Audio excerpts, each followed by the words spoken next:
Hi guys, ito yung tinatawag na diniglan ng Bicol. So, may amoy. Pero masarap. Kaya ito yung tinatawag na parang tsokolate. O, diba? So, wala kami ngayong yung sandok na gawa sa bao. Tapos yung ganito niya ay gawa sa kawayan. So, pansamantala ito na lang muna. Guys, ihawin natin sa baga. So, dito.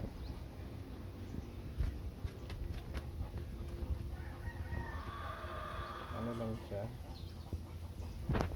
Kainit.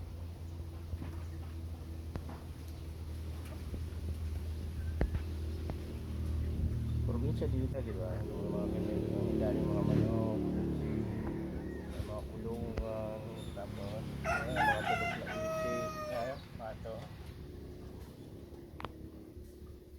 Di ba? So, so luto na siya guys. Malapit na matuklap mo.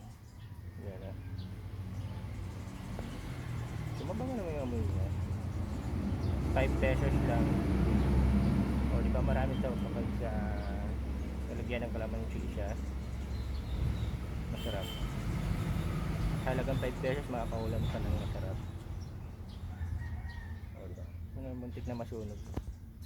So okay na siya guys. Luto na. Ay guys, ito na yung finished product ng niluto kong inasal na dinila ng Bicol. So, luto na siya talaga. So, lagay natin dito. Ayan.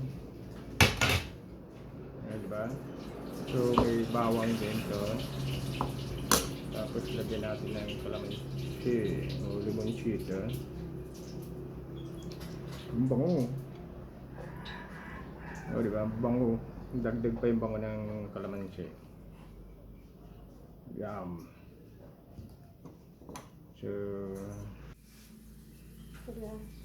So konting asin.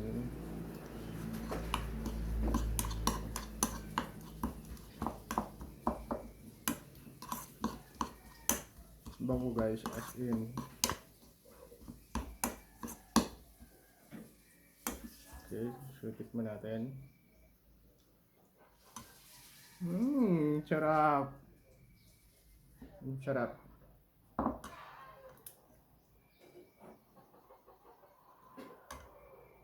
Tagal na rin daw nakakatikim nito. Bata pa yata ako nun. So, matagal-tagal na rin yung panahon. As in, masarap guys. Paldo. Hi guys, kain tayo. So, lagyan natin ng sili labuyo para mas masarap. Yung dinilan.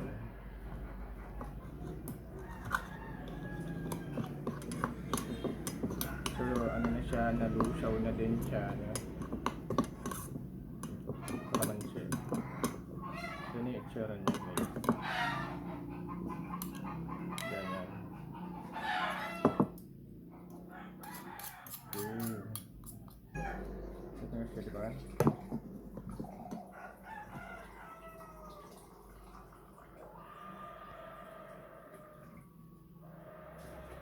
So, kulay pula. Kasi nilalagyan nila yung food color, yung dinilan. So, nagkukulay pula siya.